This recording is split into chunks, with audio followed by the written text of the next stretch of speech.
Si no terminamos lunes, pues tendremos que seguir el día martes y ya ahí estaremos terminando. Lo que quiero que vean es que el día jueves no les traigo clase, ¿sí? Bueno, entonces la semana pasada estuvimos hablando acerca de cómo se va dando la regulación de los genes, en qué momento se puede expresar, en qué momento dejaría de expresarse, tomando en cuenta factores ambientales, ¿sí? Quiero que vean que esto al final va a terminar en modificaciones que pueda llegar a sufrir la cromatina. Ustedes saben que tenemos cromatina, que es la cromatina verdadera, y la heterocromatina. La diferencia entre las dos es que una se está expresando todo el tiempo y la otra no, ¿sí? Hay dos tipos de heterocromatina, que es la que no se expresa. Esta tiene poca o casi ninguna actividad transcripcional y puede ser constitutiva o puede ser facultativa. La eucromatina es básicamente constitutiva todo el tiempo, ¿sí? Un ejemplo claro de esto podría ser, por ejemplo, en un hepatocito, la expresión para la exoquinasa número 1 sería eucromatina o heterocromatina. Repito, en un hepatocito, la exoquinasa 1 sería eucromatina o heterocromatina. Eucromatina, creo, porque decía que está en cosas. Uno, exoquinasa 1. Hepatocito. Exoquinasa de microalquitrán.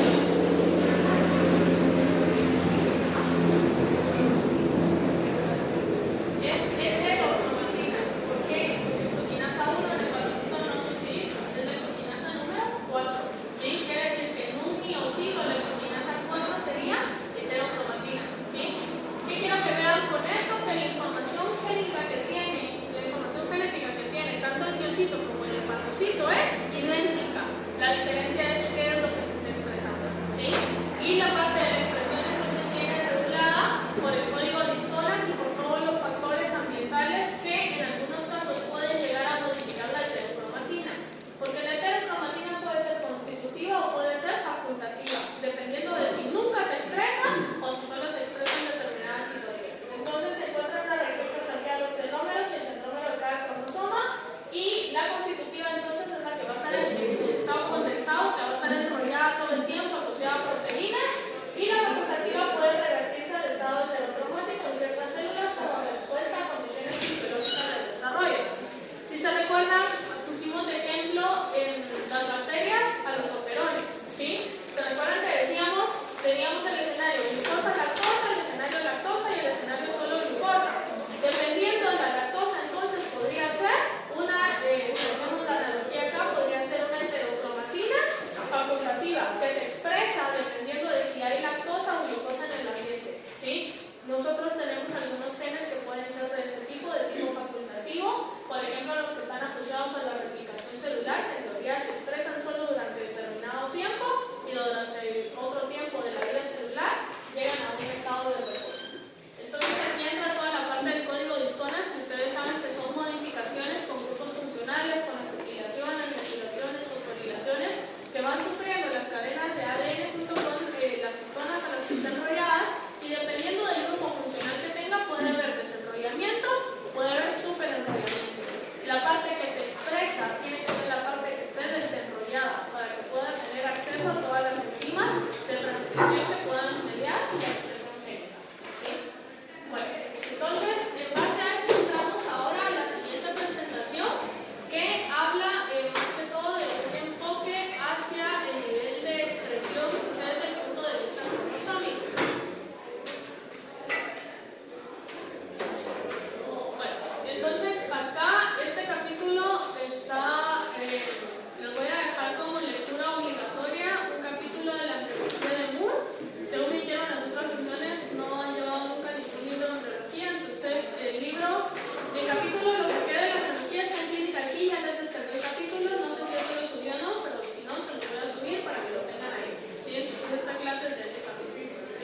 Aquí vamos a hablar un poco ya acerca de la genética, y la genética en qué se diferencia de la biología molecular.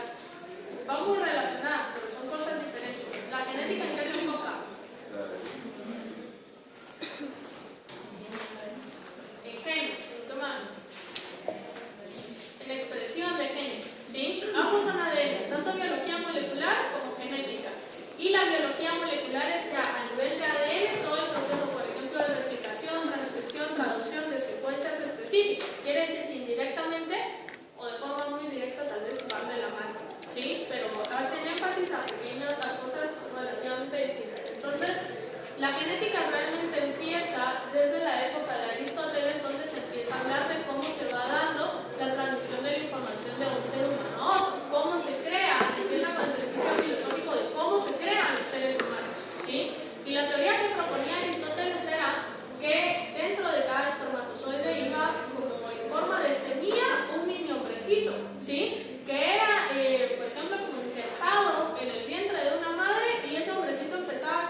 ¿sí? Y que ese hombrecito entonces seguía viviendo por el resto de su vida. O sea, se pensaba que ya era un hombre, o sea, con un mini hígado, con un mini intestino, mini riñones y todo, que poco a poco iban creciendo, ¿sí? Entonces, la genética prácticamente nace desde ahí, pero tiene ya su origen como una ciencia aparte, a partir de Mendel, cuando postula las 3 leyes de la transmisión de genes, ¿sí? ¿Cuáles son las 3 leyes de Mendel?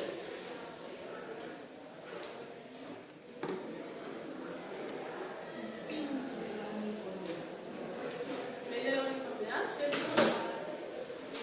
¿Cuál es la otra? ¿No? ¿Sabes? No, ¿cómo se llama? Pues, pero ¿qué hacen referencia a las leyes de Mendel? ¿Saber? ¿Ni idea? Qué bárbaro. Bueno, quiero hacer una aclaración acá. Hay 2 tipos de genética. Está la genética que sigue patrones mendelianos y está la genética que sigue patrones no mendelianos, ¿sí? Nosotros vamos a ver las 3 leyes de Mendel porque es lo más básico, es lo más sencillo y es algo que en teoría ya saben, ¿sí? Y quiero dejarles la puerta abierta. Cuando ya en el curso de biología molecular se van a dar cuenta que hay otros tipos de transmisión de herencia que caen en la parte de la acción génica, ¿sí? La acción génica habla de cómo puede irse dando entonces la transmisión de diferentes caracteres, que no es que las leyes de Mendel sean no válidas, sino que son adicionales a Mendel, son otros tipos de patrones de herencia y por eso se conocen como herencias de tipo no mendeliano, ¿sí? Se los digo porque aquí entra la parte, según me dijeron en las otras secciones, ustedes lo vieron como parte de la herencia mendeliana, corríjanme si estoy mal, con las flores de ombligo de noche. En otra sección me decían rosas, pero el nombre de las flores es ese, ¿sí? Tenían flores rojas, flores blancas y la herencia les daba flores rosadas. Eso no es Mendel, eso no es ley de Mendel. Eso no es ley de Mendel, porque ahí ninguno es dominante, ni el rojo ni el blanco, ¿sí? Entonces quiero que sepan que lo que estaban viendo ahí son diferentes patrones de herencia distintos a Mendel.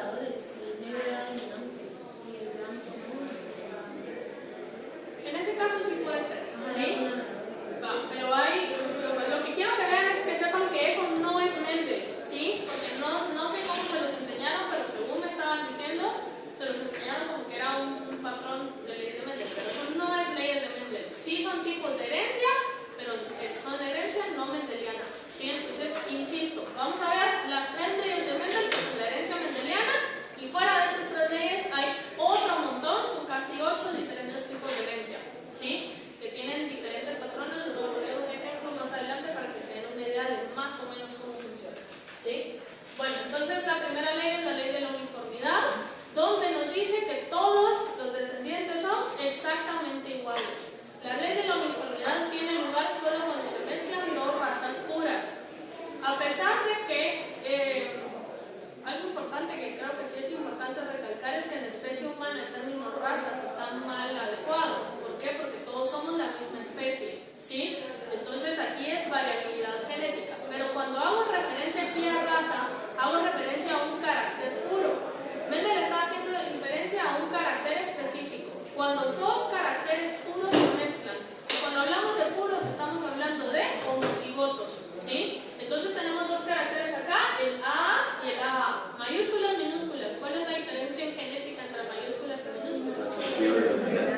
Que mayúscula es dominante, ¿sí? Entonces, si son 2 homocigotos, uno dominante y uno recesivo, el genotipo de toda la generación va a ser un genotipo A mayúscula A minúscula, ¿sí? Quiere decir que todos son genotípicamente iguales para ese carácter. Y si todos son genotípicamente iguales para ese carácter, entonces todos van a ser fenotípicamente iguales, ¿sí? Por eso les puse ahí. Todos los descendientes entonces de la primera generación van a ser iguales, fenotípica y genotípicamente, ¿sí? A uno de los progenitores. ¿A quién de los progenitores? Al que esté estableciendo el carácter dominante. En este caso es un carácter que codifica para el color. ¿Quién sería el color dominante en este ejemplo? El amarillo, ¿sí? Entonces, todos son, si se fijan, los descendientes ahora ya no son homocigotos, sino que ahora son heterocigotos. Y ahí es donde entra la segunda ley de Mendel, que habla acerca de la ley de la segregación. La ley de la segregación dice que cuando 2 caracteres heterocigotos que vienen de una primera generación se mezclan, la segunda generación se empieza a manifestar un alelo que antes estaba como perdido, o sea, el alelo recesivo. Y esto lo demostró Mendel con el color cuando mezcló entonces a dos F1s, estos cuadros supongo que sí lo saben hacer, ¿sí? Mezcló a dos F1s acá y si se dan cuenta obtuvo una proporción de colores 3 amarillos, 1 verde, ¿sí? Entonces aquí está la proporción 3:1. Entonces, la pregunta empieza a surgir acá, ¿cómo? ¿Qué color están manifestando los padres acá? Amarillo. ¿Cómo en la generación entonces yo puedo obtener un color que ya estaba por perdido? ¿Sí? Entonces, la ley de la segregación dice que cuando se mezclan dos heterocigotos, yo puedo obtener una manifestación de alelos recesivos que se esté expresando. Entonces, yo tengo un cuarto de probabilidades que ese alelo recesivo llegue a expresarse. ¿Estamos bien? ¿Sí se entiende la diferencia con las probabilidades acá? Ya lo comentábamos con el embarazo. Se juega durante cada proceso aquí de, ¿qué sería aquí? Germinación. No sé qué es aquí con los guisantes. El alelo entonces verde que parecía haber desaparecido vuelve a manifestarse en la F2. ¿A qué hacen diferencia F1, F2, F3? A las generaciones, ¿sí? Entonces estamos bien. ¿Qué pasaría si yo mezclara un genotipo A mayúscula, A minúscula, con un homocigoto A minúsculas? Van a salir dos verdes. ¿Cuál sería la proporción de colores? 50-50. Sería exactamente la misma. ¿Por qué? La diferencia es que que era un homocigoto, ahora va a ser un heterocigoto más, ¿sí? Pero fenotípicamente la proporción de colores seguiría siendo la misma, las probabilidades. ¿Estamos bien con eso? Va. Entonces, la tercera ley habla acerca de la recombinación de caracteres diferentes e independientes.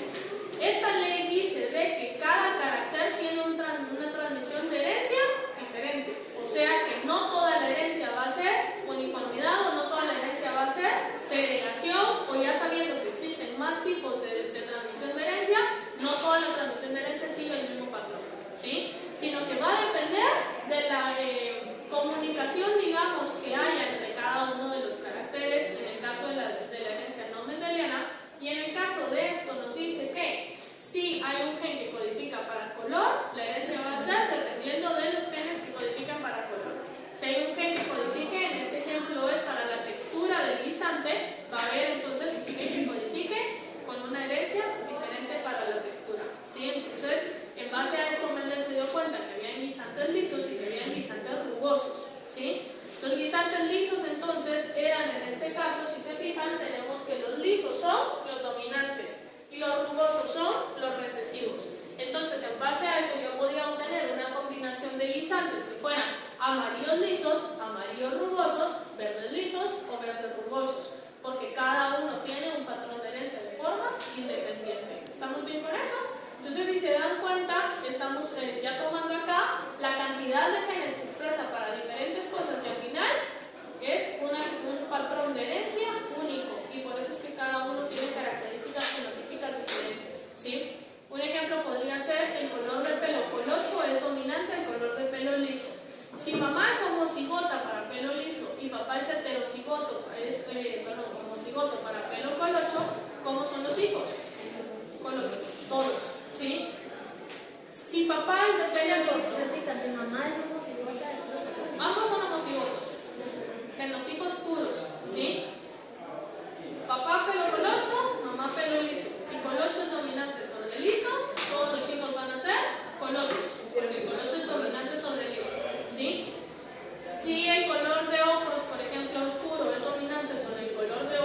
claros, por ejemplo, y papá tenía ojos oscuros, aquí los ojos del abuelo, ¿sí? El abuelo tenía ojos claros, pero papá tenía que tener un gen recesivo también para que esto pudiera manifestarse, ¿sí? Bueno, entonces, luego empieza a surgir les iba a hablar un poco acá de la herencia de tipo no mendeliano. La herencia de tipo no mendeliano dice, nosotros viendo este fenotipo, nosotros decimos, A es dominante y B es dominante, decimos entonces amarillo y liso, porque son los dominantes. No importa que sea heterocigoto acá.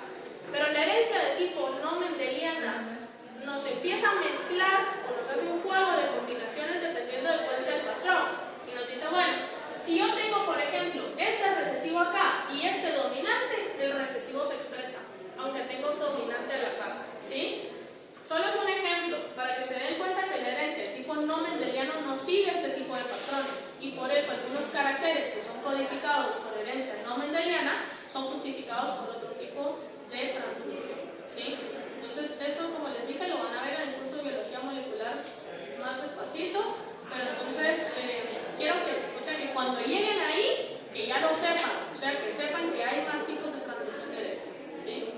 Bueno, luego están entonces los genes ligados al sexo, y esto empieza entonces con la teoría de Morgan, que hace el experimento con las drosófilas, que ya empiezan a aparecer entonces con moscas de color de ojos blanco o de ojos rojos, ¿sí? Dependiendo de si había o no mutación. Entonces se dan cuenta que empiezan algunos genes que son ligados entonces al cromosoma X. Y les pregunto, ¿las mujeres cuántos cromosomas X estamos expresando? Tenemos dos, pero se expresa únicamente uno. El segundo, que es el que se empieza a apagar, que es el que no se está expresando, ¿en qué se convierte? En el cuerpo de Barr. El cuerpo de Barr entonces es el cromosoma X que se va apagando, ¿sí? Entonces quiere decir que todas las expresiones fenotípicas de los rasgos femeninos que expresan vienen más que todo por un solo cromosoma X, ¿sí? Bueno, luego está la recombinación genética, que ustedes ya saben que es lo que aumenta esa variabilidad para llegar a producir genes diferentes, y que se va haciendo con intercambios entre los alelos. Quiere decir que si mamá tenía recesivo algún gen, no quiere decir que yo lo tenga recesivo. Va a depender de cuál sea la combinación de alelos que yo haya tenido. Puede ser que yo únicamente haya heredado el dominante, ¿sí? En ese ejemplo que les puse. Pero así puede ser una combinación de factores dependiendo de quién sea quien esté dando la transmisión de herencia en ese caso. ¿Estamos acá? ¿Sí?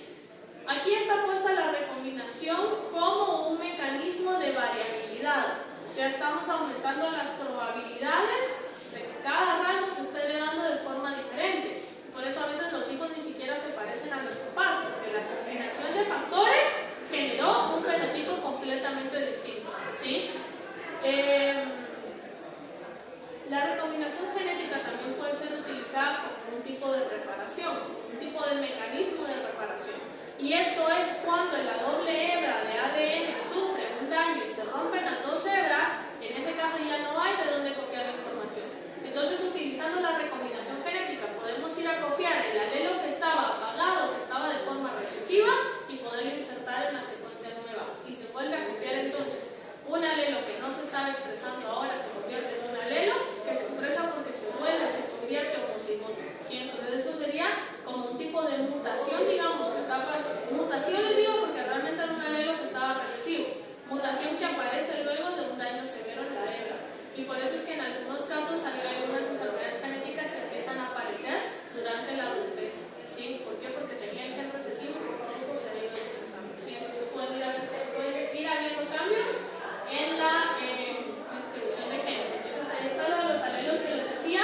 Tienen que ser cromosomas homólogos. O sea, ustedes saben que los cromosomas tienen dos alelos con los dos pedacitos que están unidos por el centrómero, y el alelo entonces es el que al momento de cartografiarlo, si se recuerdan a la posición, tienen que estar en la misma posición y que van a codificar para lo mismo, pero no necesariamente con la misma información. Un ejemplo sería la información para color de ojos claros y la información para color de ojos oscuros, pero ambos es codificación para ojos. Quiere decir que aunque es diferente la secuencia, la función debe de ser la misma, ¿sí? O sea, tienen que codificar para lo mismo, aunque sea con una información diferente. Saben que solo uno u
con el ciclo de la urea, y en base a la mutación entonces la neuroespora podía dar pruebas bioquímicas positivas o negativas distintas. O sea, la ornitina, la citrulina, la arginina podían modificar el patrón de pruebas porque se iban generando mutaciones. A partir de acá entonces se dieron cuenta que si había mutación en una enzima, eso terminaba en patología, digamos, para la neuroespora, porque dejaba de producir citrulina, por ejemplo, o empezaba a producir citrulina, dependiendo de qué era la mutación que estuviera sufriendo. Muchas rutas metabólicas fueron descubiertas de este modo. ¿Por qué? Porque dependiendo de dónde se truncara la reacción que estuviera sufriendo la mutación, se iban acumulando intermediarios. Entonces se podía ir ordenando para ver qué intermediario iba después de cuál. Bueno, luego, casi 70 años después, aparece la secuenciación, que ya es con la metodología propuesta por Sanger. Si se recuerdan, cuando vimos estructura primaria de las proteínas hace 10.000 meses atrás, hablábamos de la secuenciación de Sanger, y Sanger había propuesto una técnica para la secuenciación de proteínas, y decía, agarraba aminoácido por aminoácido, y a cada aminoácido le iba apareciendo un color, y en base a eso le iba saliendo la estructura primaria de las proteínas. Él adaptó la técnica que utilizaba en esa época para secuenciar proteínas para poder secuenciar nucleótidos, ¿sí? Entonces, imagínense la secuenciación de un gen con miles y millones de nucleótidos. O sea, si una proteína era tapado, imagínense la secuenciación génica en esa época.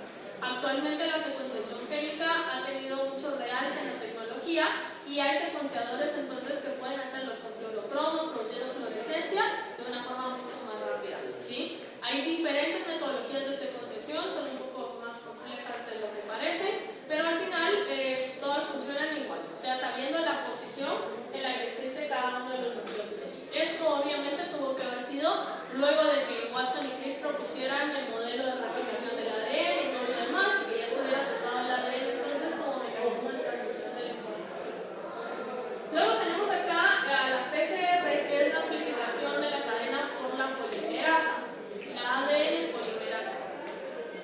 Esta prueba es conocida como PCR, y quiero hacer una aclaración acá que probablemente ya conozcan, pero prefiero tener la conciencia fácil, la conciencia tranquila, y la aclaración puede resultar un tanto ridícula, pero prefiero que la aclaración resulte ridícula que los ridículos sean ustedes mencionando esto en los hospitales más adelante. PCR en biología molecular es esto: amplificación de la cadena de la polimerasa, hablando de ADN, hablando de genes, hablando de diagnóstico molecular. PCR en bioquímica, en una prueba bioquímica, es la proteína C reactiva, que es un indicador de inflamación, un indicador de fase aguda, ¿sí? Son cosas completamente diferentes. Se lo digo porque a veces se confunde, porque las siglas son lo mismo, ¿sí? Entonces, para que lo tengan en cuenta, ¿sí? Dependiendo del contexto puede hacer referencia a PCR o a proteína C reactiva, ¿sí? Bueno, entonces PCR, biología molecular, permite amplificar in vitro secuencias específicas de ADN y obtener un gran número de copias de un fragmento de ADN en particular, partiendo de un mínimo. O sea, agarré un poco de ADN y ahora ¿qué voy a hacer? Sacarle copias a un gen, ¿sí? Sacarle copias a una región específica. ¿Para qué creen que me puede servir eso? ¿Qué aplicaciones le podrían dar? Para ver a qué está codificando, si está codificando algo o no, ¿sí? Esto tiene mucha importancia en el diagnóstico microbiológico. Por ejemplo, tengo entendido que ya en micro les hablaron un poco de la PCR, ¿sí? Tiene mucha relevancia en el diagnóstico ahí. ¿Por qué? Porque PCR puede servir, por ejemplo, si hiciéramos un esputo, por ejemplo, para el diagnóstico de tuberculosis, y va con una amplificación para el genoma de Mycobacterium tuberculosis, si sale positivo, quiere decir que la muestra de esputo tenía tuberculosis, porque yo pude amplificar el ADN de la micobacteria.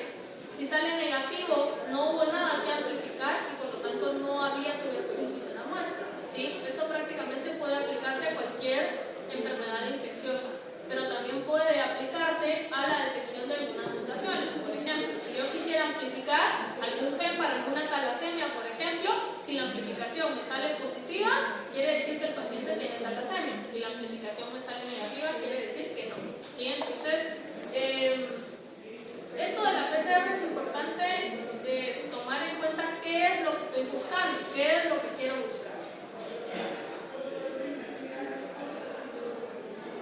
Funciona más o menos así.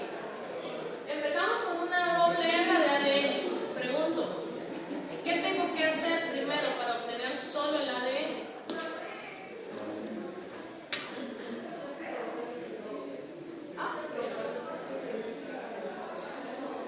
Sí, pero eso es cuando yo ya tengo el ADN.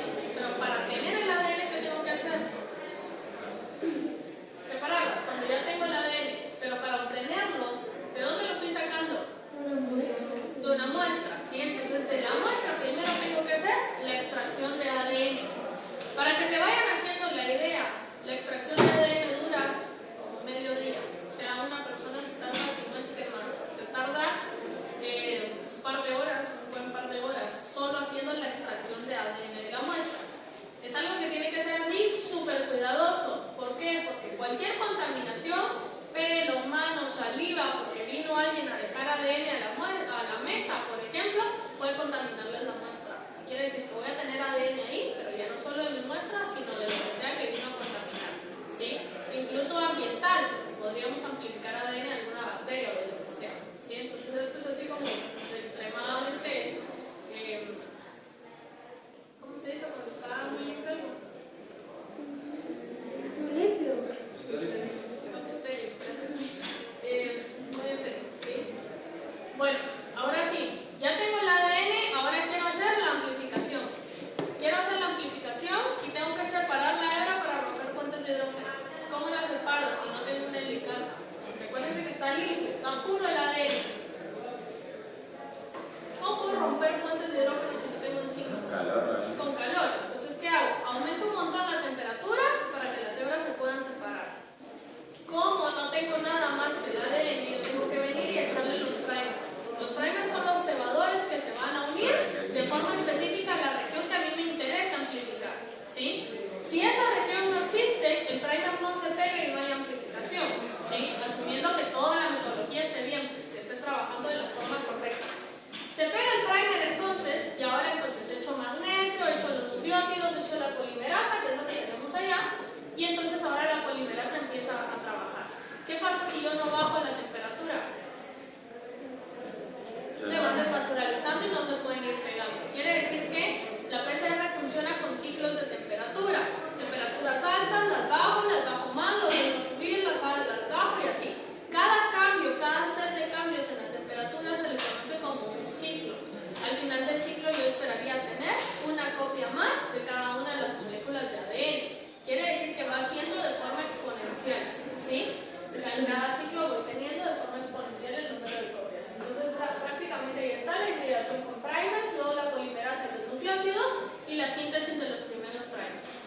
Supongamos que la región que yo tengo franquea 3 alumnos. Tengo 2 hebras, por ejemplo, ¿sí?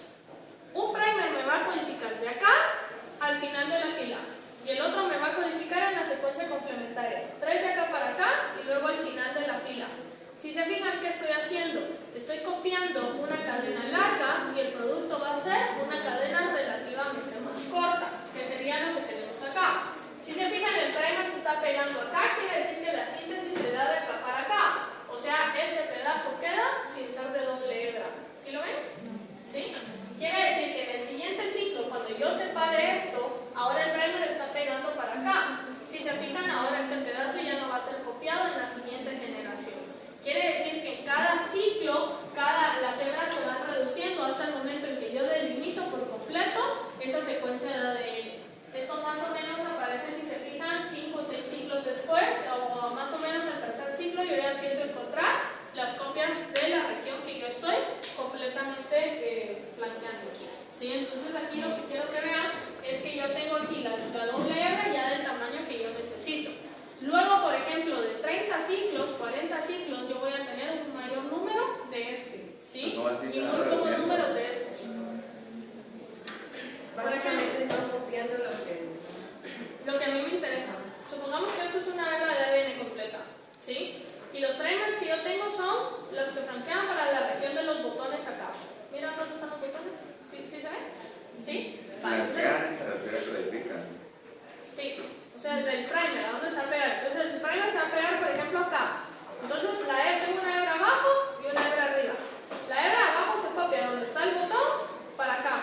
siguiente sigue siendo larga. Quiere decir que voy a tener un pequeño número de híbridos largos y cortos y poco a poco voy a ir teniendo esta longitud, ¿sí? Esta longitud que era la que a mí me interesaba, que empieza a aparecer más o menos al tercer ciclo.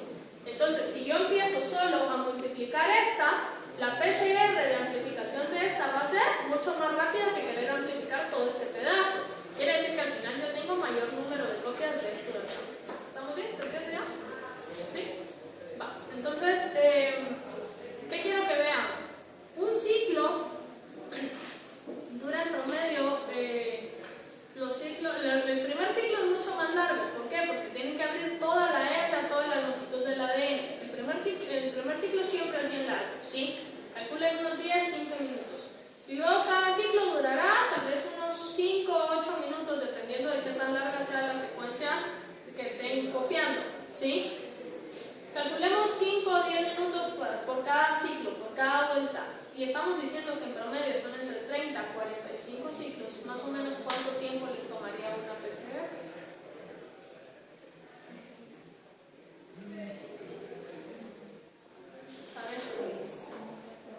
Lo que quieras que vean, que dura.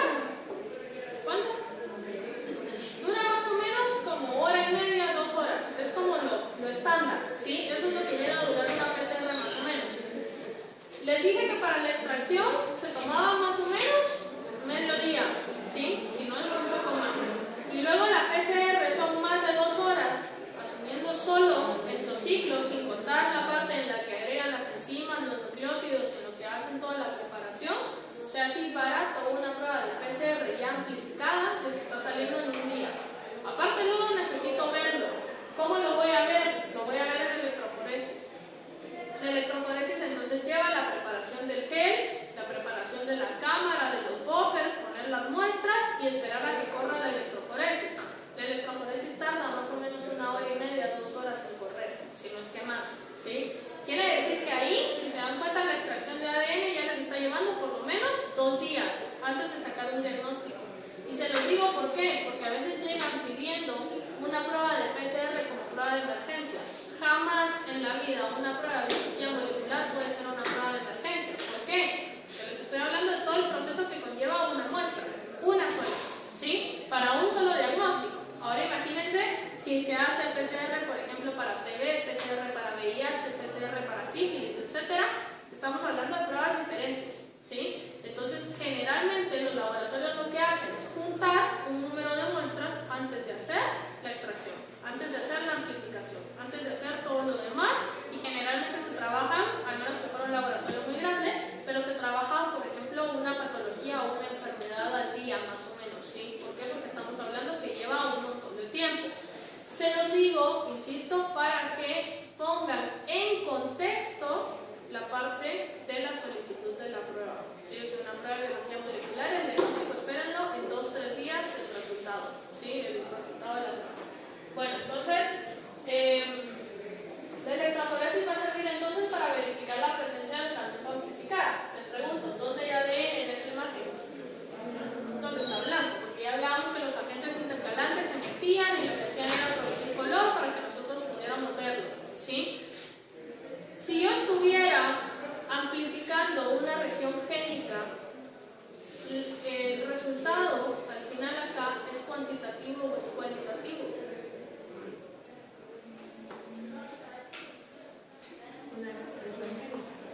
¿Ah?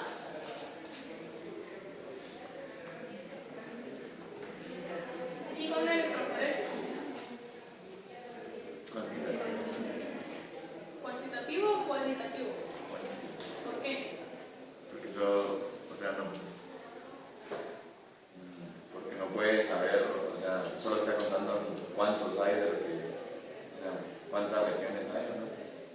Al contrario, yo puedo saber si tenía o no la región.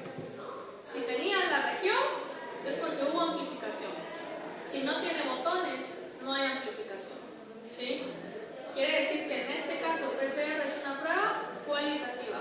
Si fuera una PCR para el diagnóstico de tuberculosis, pongamos el ejemplo que les puse al inicio. Para el diagnóstico de tuberculosis trabajamos con esputos, ignoren la primera columna porque eso es un marcador de peso molecular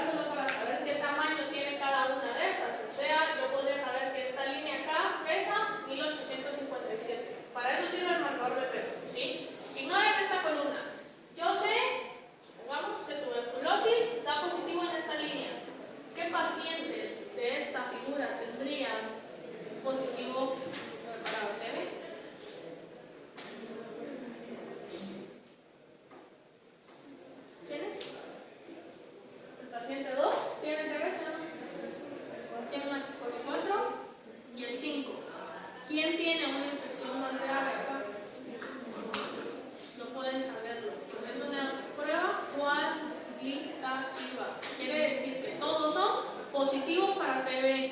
El color acá, el color, la intensidad que tenga, depende de cómo o qué tanto haya podido yo amplificar, qué tanto logré yo obtener luego de esos 30 a 40 ciclos, ¿sí? Pero es positiva porque tenía la región, porque la amplifiqué. ¿Qué pasa con el paciente 1 y con el paciente 3? Si se fijan, no hubo amplificación de algo más o no hubo ninguna amplificación, pero quiere decir que no era ATV porque no está en la región o en la banda que me lo indica. ¿Estamos bien con eso? ¿Sí? Hay un derivado de la PCR que se conoce como PCR en tiempo real. La PCR en tiempo real es una variación a la PCR convencional, la PCR normal. La variación consiste en que se da un ciclo y luego de un ciclo el aparato tiene un detector para saber cuántas copias de ADN tengo. Quiere decir que en cada ciclo me puede decir, tengo 3 copias. Segundo ciclo tengo 10 copias.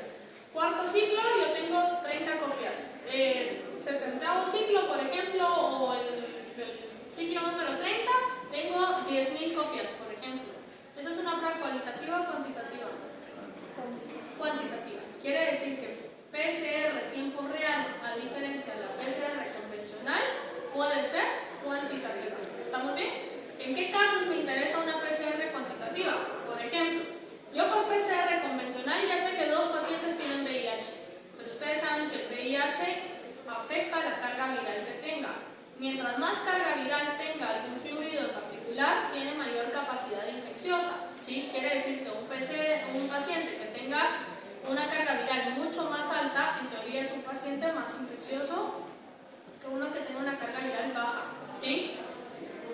Yo sé que los dos por PCR convencional son VIH positivo, porque yo amplifiqué el virus y me salió positivo. Ahora, con PCR de tiempo real, yo puedo saber cuántas copias de virus tengo, ¿sí? Porque en cada ciclo me va a decir, en esta muestra yo tenía tanto. Como es cuantitativo, va por unidades de número de copias por mililitro, por microlitro, por decilitro, por unidad de volumen. Porque acuérdense que si tengo una muestra más grande, en teoría voy a tener mayor número de copias. Entonces se estandariza con una unidad dimensional. ¿Estamos bien acá? ¿Sí? Bueno, hay otra variación que se conoce como el reflip, y el reflip es el análisis del polimorfismo de la longitud de los fragmentos de restricción. ¿Esto a qué viene? Las enzimas de restricción son enzimas que tienen las bacterias como mecanismo de defensa a infección. ¿Quiénes pueden infectar a las bacterias?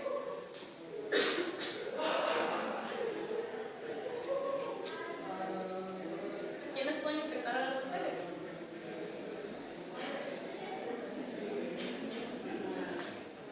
¿Quiénes?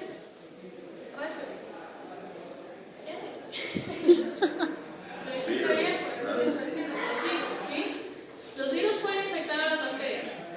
Las enzimas de restricción son enzimas endonucleasas. ¿Qué es una nucleasa? Que corta, ¿sí? Entonces, las enzimas de restricción van a cortar el ácido nucleico o el ADN o ARN que tenga el virus. Entonces, ¿qué están haciendo? Destruyendo la información génica del virus y el virus ya no puede replicarse. ¿Estamos bien? Es un mecanismo de defensa natural que tienen las bacterias contra los virus. Sin embargo, estas enzimas nosotros las podemos aislar y las podemos usar en el laboratorio, porque como son específicas, reconocen secuencias de genes específicos. Como reconocen secuencias de genes y secuencias completamente específicas, si hay una enzima, por ejemplo, que reconoce una región que sea AAA, si le ponen una que sea CCC, no la corta. O si le ponen una que sea AAAC, por ejemplo, no la va a cortar, porque están cambiando la secuencia, aunque la cambien en un solo nucleótido, ¿sí? Hay algunas enzimas que reconocen, por ejemplo, el nucleótido C, el nucleótido Y, que si se recuerdan decíamos cualquier purina, cualquier pirimidina. Entonces, si la secuencia está aquí, pues la reconocería, ¿sí? Entonces, depende de quién sea la enzima. ¿Para qué me sirve esto? Hay algunas mutaciones que cambian en un solo nucleótido.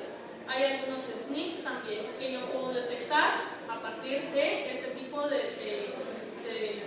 pruebas de laboratorio. Quiere decir que si se recuerdan, hablábamos de los citocromos que podían tener diferentes polimorfismos. ¿Se acuerdan de eso? ¿Cuántos polimorfismos diferentes podría tener un citocromo? 4. Importante. 4 para la misma posición. Sin embargo, pueden haber más polimorfismos. O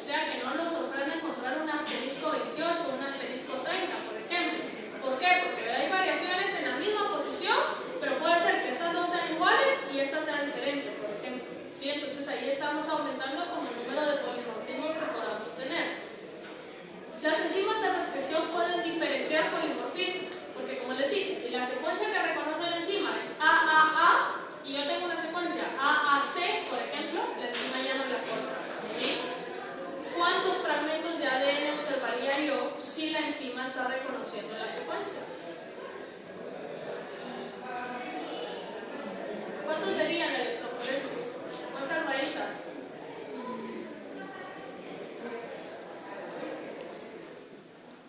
A ver, la enzima reconoce la secuencia y lo corta. ¿Cuántas raíces hay?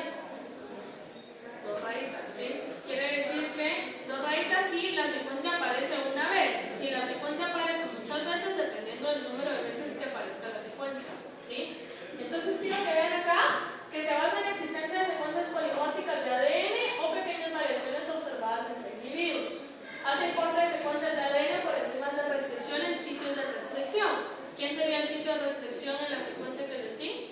AAA, ¿sí? O AAC, esa sería la secuencia del sitio de restricción.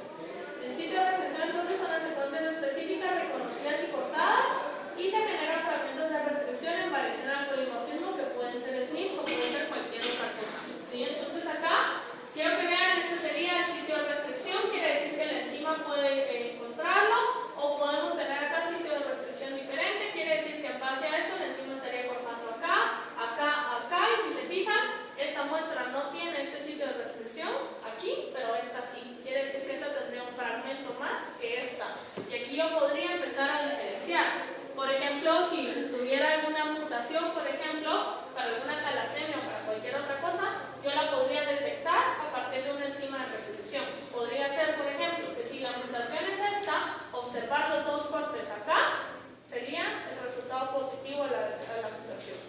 No observar un corte, observar una sola banda, por ejemplo, sería un resultado negativo a la mutación, ¿sí? Entonces prácticamente en el electroforesis lo veríamos como algo así, ¿sí? En este caso, este sería el positivo para la mutación y este sería el negativo. Lo que quiero que vean, o que quede claro, es que el 2 rayas no siempre va a ser positivo, ¿sí? ¿Qué pasa si la secuencia AAA que reconoce